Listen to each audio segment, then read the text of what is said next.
Welcome to Austin Tech Connect. This is the official podcast of the Austin Technology Council.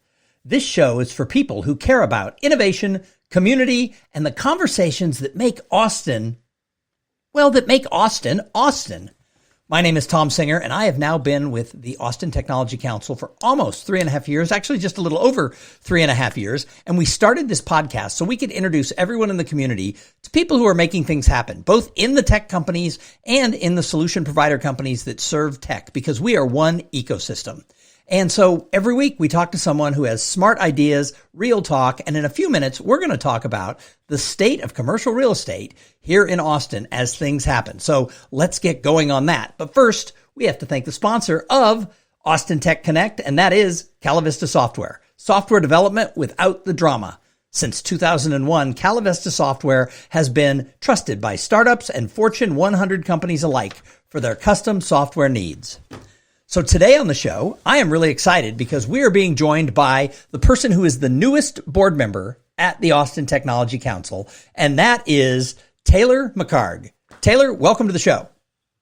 Thank you, Tom. Glad to be on with you. So for those of you who don't know Taylor, he is in the business of office tenant representation for people who are looking to lease and buy their offices. And he represents users of office space, which oftentimes are tech companies and those solution professional service companies that serve them. And he's actually second generation in that game because he's a senior director at Cushman and Wakefield, and his mother also has been at Cushman and Wakefield for a long, long time, serving the real estate market here in Austin.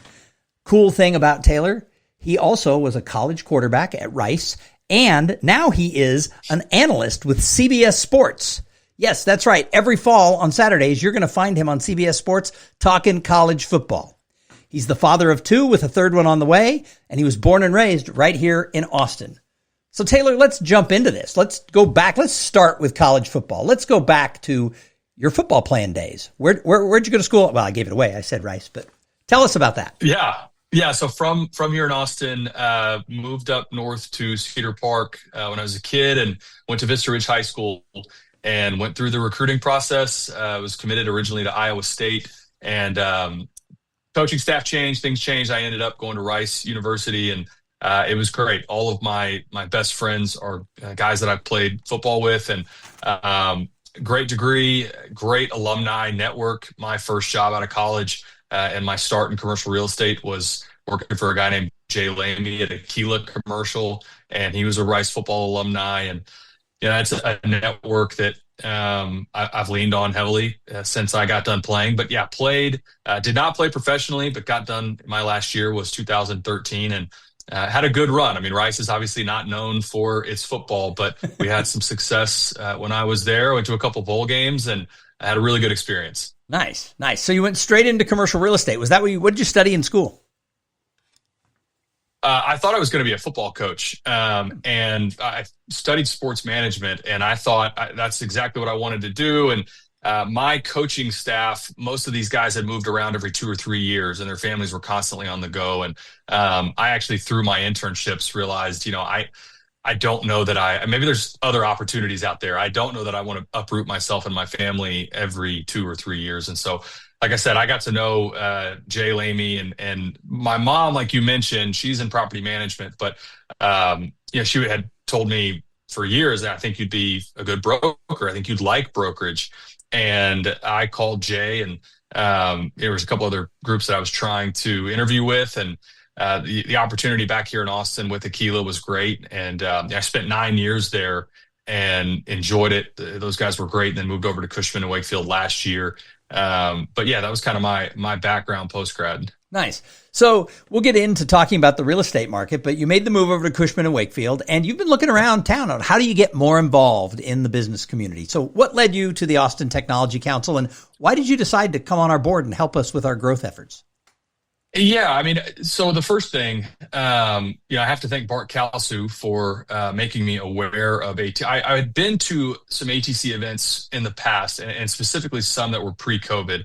But I'd done a poor job in the last couple of years of being involved outside of kind of my day-to-day with what I was doing at Aquila in tenant rep. And Bart and I sat down in the fall and we were talking about my transition over to Cushman. And you actually mentioned, ATC sang your praises specifically, Tom, and some of the things that had changed with the ATC over the past couple of years. And I thought, man, that is so much of my business and who I represent are technology companies.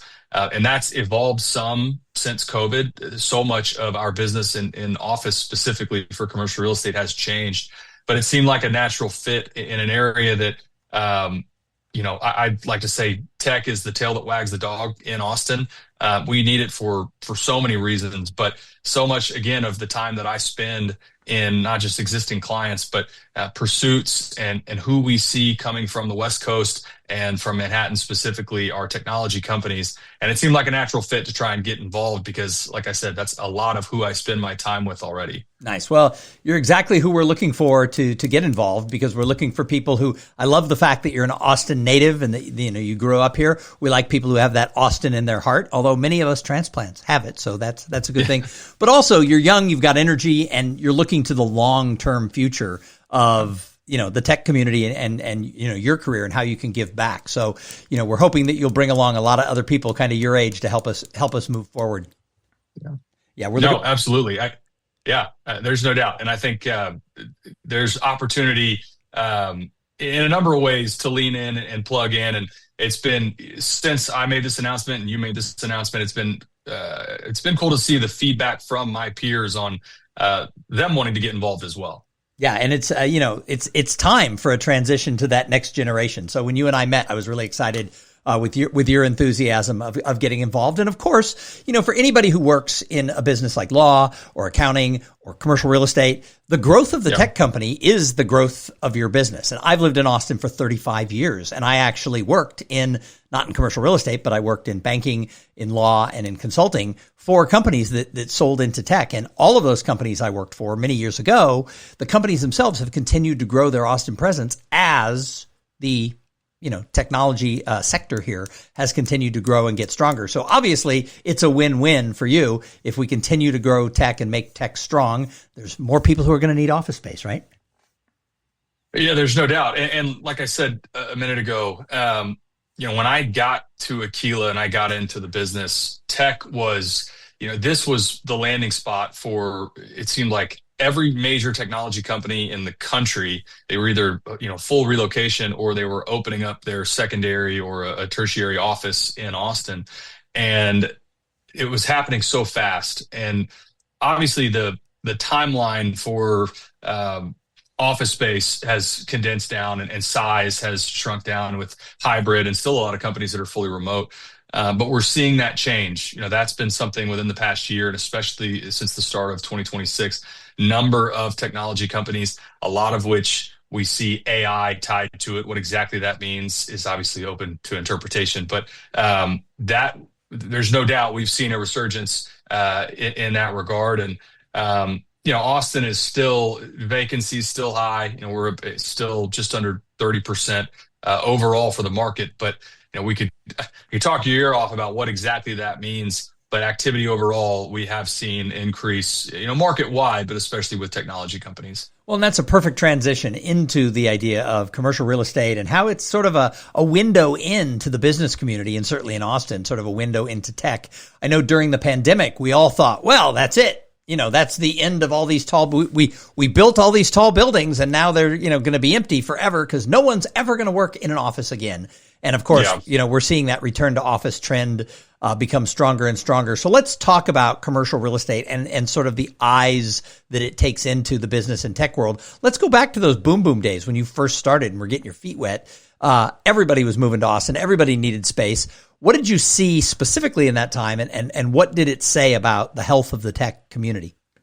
Yeah, I would say the biggest difference from then to now is, 2016, 2017, 18, what the traditional process was, if a technology tenant, especially if one that had just received funding, for example, if they were new, there was so much excitement around the possibility of, where could this company go? And a lot of times what that meant was take on extra space, more than what you feel like you need, because everybody thought back then you'll grow into it. And don't be afraid of term. And term meaning, if an average lease term is 3 to 5 years, don't be afraid of taking on 7 to 10 years if it meant additional incentives. That is the exact opposite now. Technology companies, there's so many executives, because a lot of times, your CFO is having to sign off on this even before it gets to the CEO. And they have scar tissue from, inheriting or having a lease in front of them that had 5 years remaining. And when COVID hit, and now you're fully remote and you're not utilizing this at all. But back then it was take on more space than you need, be somewhere that is, obviously something you can attract to, especially if you have younger employees. But the size was the biggest difference. It was always add 15, 20, sometimes even 25, 30% more than you think you need today, because you'll grow into it. So that's interesting that, people were looking at 7 to 10 year leases. I mean, now I think, sort of the taking a look at what, companies are doing. I mean, the shorter the lease, the better, because you don't know what's happening in 3 years. And so, that's kind of an interesting change from, that 2017, 18 era to now. But the other thing that you sort of brought up was the fact that, as everything was sort of growing, now all of a sudden they have all this scar tissue. I said, as I was leading into this, that, we thought that was the end of office space. I mean, there were so many people predicting, the end of companies like yours, because, right. who was going to need office space if everybody just needed a computer and a internet connection? What was it like during the pandemic as people weren't coming into the office? Yeah, I mean, we spent a lot of time, the most common request was, how do we get out of our lease? And so you had groups trying to terminate or trying to downsize or give back space. We spent a lot of time in 2020 focused on that. But what changed and what saved, especially in Texas, but specifically in Austin, you had so many companies try to get either fully relocate or open up another office in Austin specifically. And a lot of that came from California. And anybody that was trying to buy a house in 2021 or 2022 remembers the influx of all of these people moving from all over the country, but specifically California. And that led to, we had that in office as well. And even back then, where a lot of times they were taking space, but they were only having people come in maybe once a week. A lot of it was still hybrid or fully remote, but they wanted their executive team to have a landing zone and have an office. That's changed in the last few years. We really have seen companies have either decided, one way or the other, are they fully remote? Or if they're back in, their back to office policies they've rolled out over the last couple of years, and now they're in the phase where they're actually enforcing it. And we've seen, it's not lost on me that, of course, I want everybody to be in the office, right? I mean, that's the business that I'm in. But the feedback that we've gotten from executives is they want to have flexibility. They want there to be the opportunity for people to have a day or two a week, generally, to work remote. Now, some businesses, less so in technology, but a lot of times in professional services, they have people in 5 days a week now. And I think you've seen a couple different reasons for that. I think there still is the human connection and element of people that have been remote for that long. A lot of times are wanting to be in, even if it's not every day, but wanting to be in some capacity.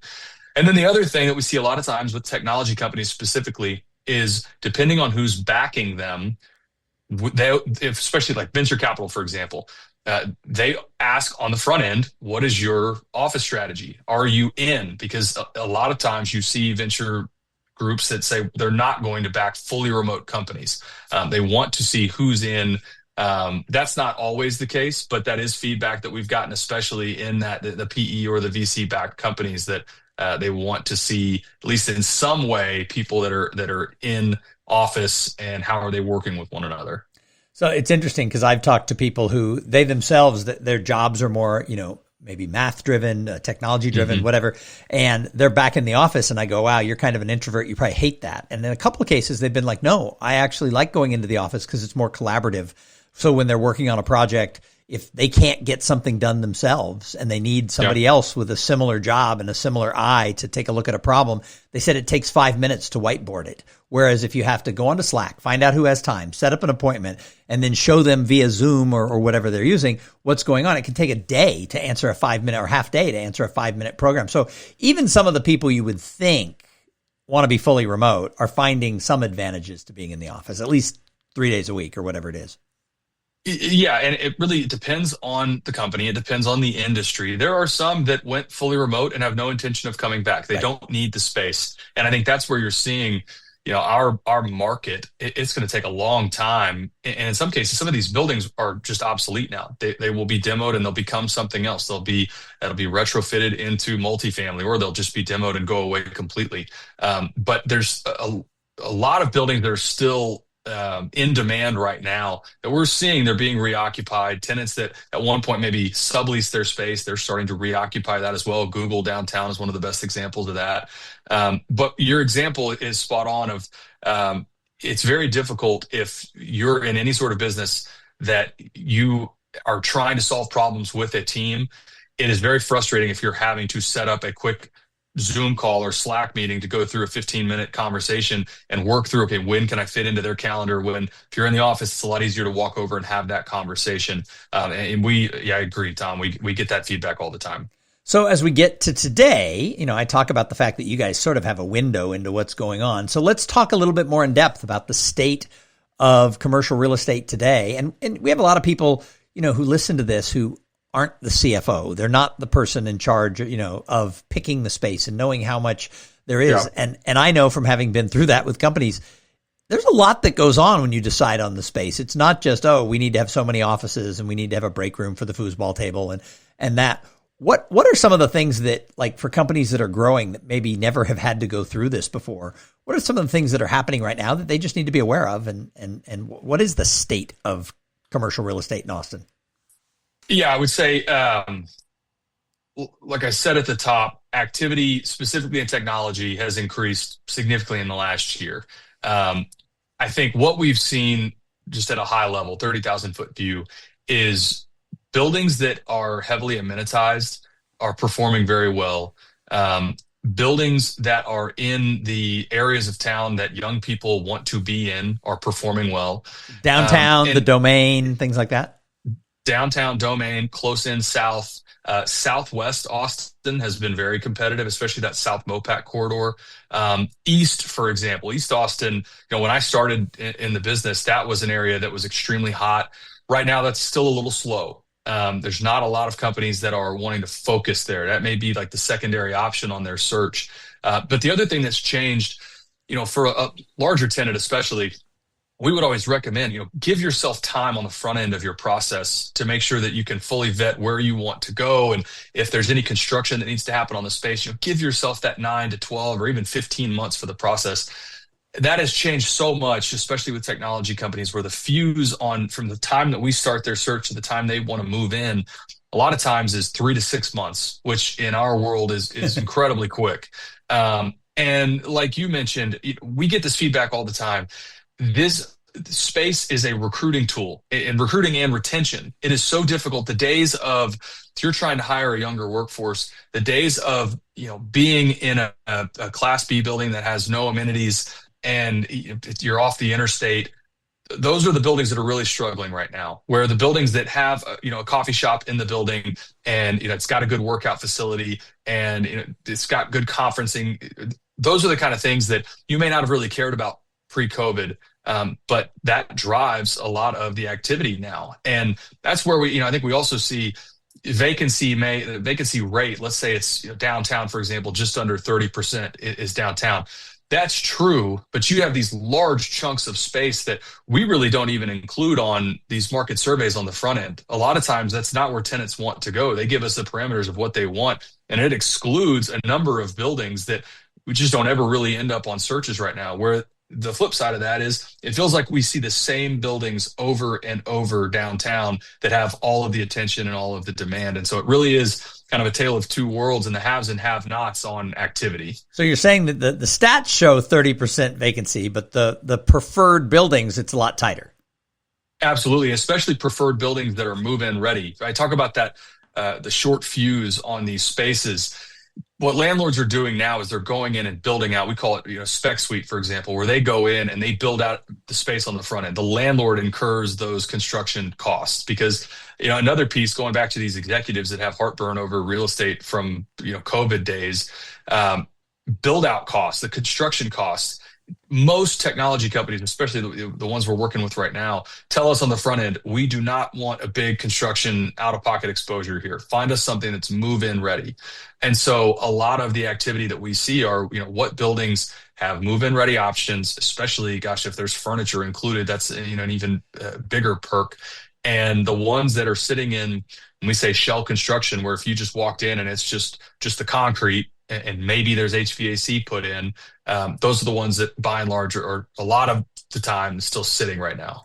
So it's interesting because I don't know much about your business, but I know two people who work for major companies that have just relocated, and they've actually moved in before their build out was done. I've worked for a couple of places in my life that have moved, and we didn't move in until the build out was done. There's a couple of them I've talked to, and they get the office space ready and they worry about the breakout rooms and the conference rooms and stuff sort of as they go. Is that common?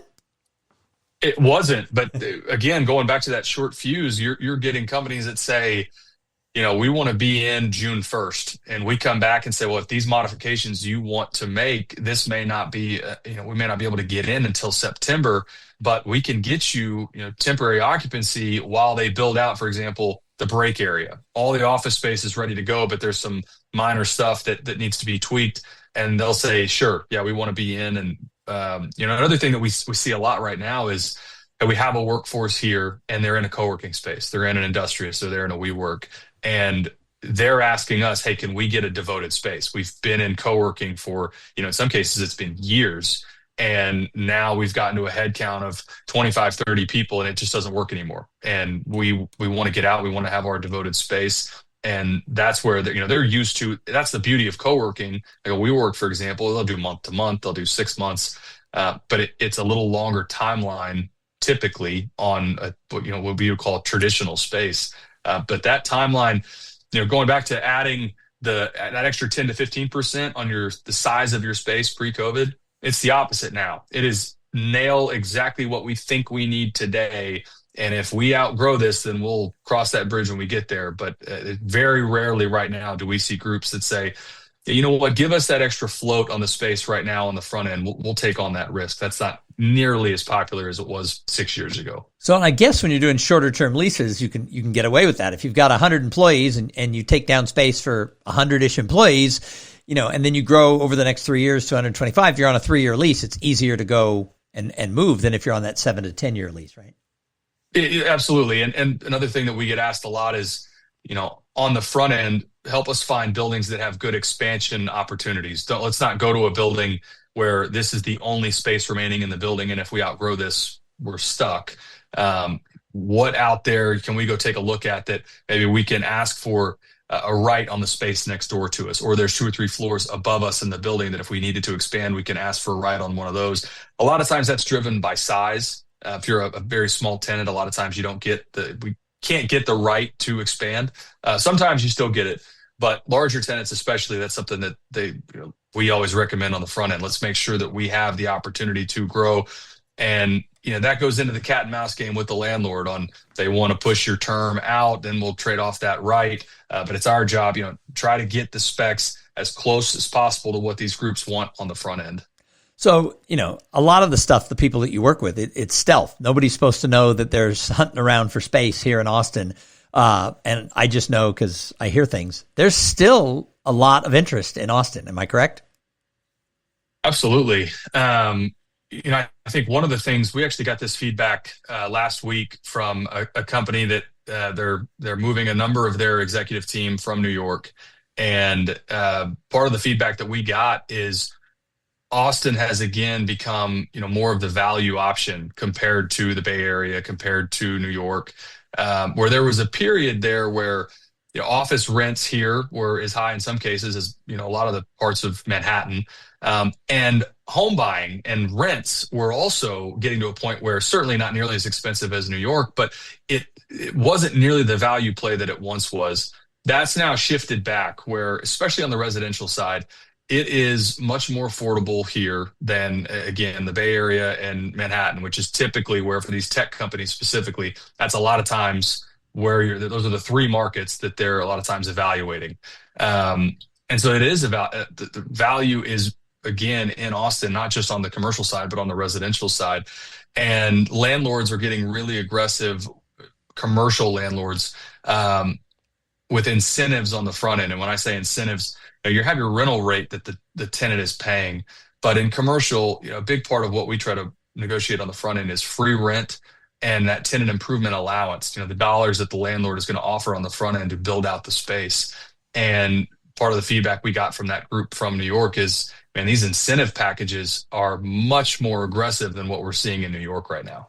So it is interesting because obviously Austin on the residential side got very expensive. I was tracking the value of my house on, Redfin like every 48 hours, and it just, it went way up. And it's interesting because it has dropped by a lot.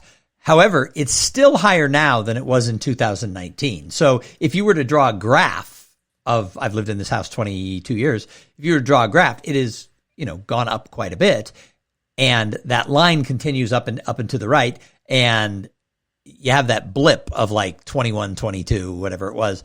But really, it's come back down. From what I understand about rents, is it's the same thing. You can actually get a nice apartment for an affordable amount. For a while, I know from talking to some tech companies, it was getting harder to recruit from other second-tier cities. Obviously the Valley and New York, they're different. But like recruiting people from Denver or recruiting people from San Diego, these CEOs told me we'd never lost before because it was always cheaper. And all of a sudden, they were finding that people weren't interested in coming because it was more expensive. So I'm assuming that that's all come back down, and Austin has that residential appeal again, compared to all the other cities that aren't quite as large as the New Yorks or the Valley. Yeah, no, and I don't do residential. This is coming from feedback we get from clients that obviously it's a pain point for them, right? Can we recruit?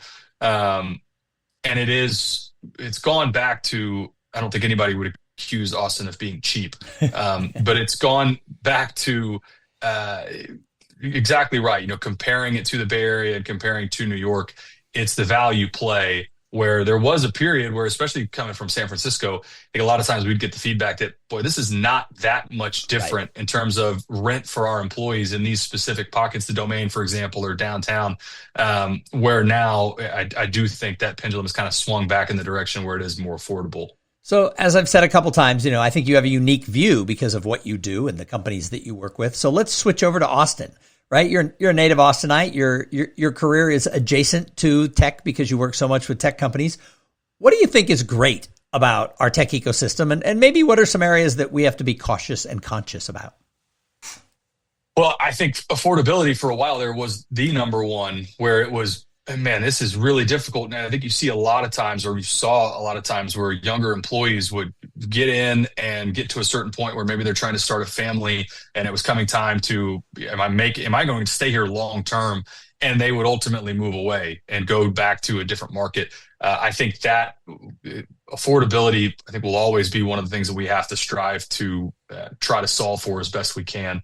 But the things that I love about Austin, especially compared to our peer cities in Texas, to me, it's in terms of activity, it's a city that wants to be outside. There's always something to do that's outside, even in the months of July and August. You go to the lake, you can find somebody that's got a boat, and you get up early in the morning, still go play golf, but you go walk Town Lake pretty much any time of day, 365. It's a city that I know for young people especially, and really regardless of age, that is attractive to people that are evaluating Austin. I think we've got incredible restaurants. I think it is a beautiful city. I mean, you get out into the hill country, there's so much about this city that people that haven't been here before, I think, are always surprised at how much there is to do and how attractive the city is. I think, one of the complaints that we get a lot of times from executives is we've got to expand the airport, and I know they're working on it, but I think more direct flights to places that are overseas, especially, I think in the long term will continue to benefit Austin. It grew too quick and couldn't get there in the growth that we needed with the airport. And I'm sure you've had guests in the past that know more about that than I do. But we interviewed the CTO of the airport about a year ago. Yeah, there you go. Yeah, that's an issue that they're trying to solve for. And the light rail, I think whenever that ultimately is finalized, the ability to go from, if that gets finalized, to go from downtown to the airport and to the Domain, I think those will be well, I guess to the domain already exists, but especially downtown to the airport. I think that's another area that'll be obviously a big benefit when it's done. Yeah, I moved here 35 years ago, and they were talking about, it'd be a good idea is light rail. So before I let you go, we've got to talk college football. And how in the heck did you end up being an analyst and a broadcaster on CBS Sports every Saturday in the fall? You played some college football, but there's a lot of people who throw the pigskin around. How did you end up doing this? And how do you balance it with this pretty intense career and a family? Well, number one, my wife is amazing because none of this happens if she wasn't on board with it. I played, like you said, I was a quarterback for 4 years at Rice. I had a good college career, but I certainly was not, I'm not a Hall of Famer. I didn't win a national championship. I didn't win a Heisman. But when I got done, I was doing some media work in Houston, and a former, another Rice Owl that played a long time in the NFL named Indy Kalu. He played for the Texans for a long time. He had a radio show in Houston, and I would go on as a guest of his show periodically. And he got me in touch with, there was a group that would do a package of remote broadcast for games in Houston. They needed an analyst for a game. And I did one. I thought I sucked, but they liked me enough to have me back. And, it's like anything else, especially if you're trying to get recruited in sports out of high school, you have your highlight tape or whatever. Well, it's the same thing in announcing. You create your little highlight tape, and I, kind of put together my work and send it around. And ESPN, I worked with them for a little bit, and CBS, they were the ones, I've always had really good interactions, but they didn't have enough work for me. And I got very lucky. There was a guy that I'm good friends with still, but one of their analysts had gotten sick right before a game, and I flew same day to El Paso to do a game. It was Boise State and UTEP on a Friday night, and did the game. They liked me, and that was 2022.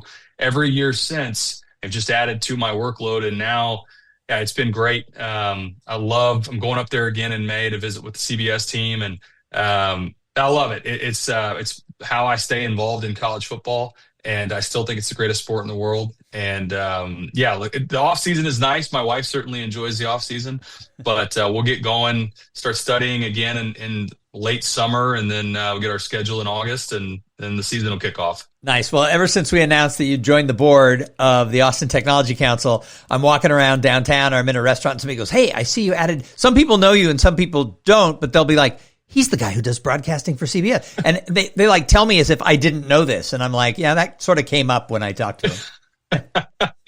It's the funniest part is, it's not like I'm doing, SEC primetime game of the week. A lot of times I'm doing smaller schools.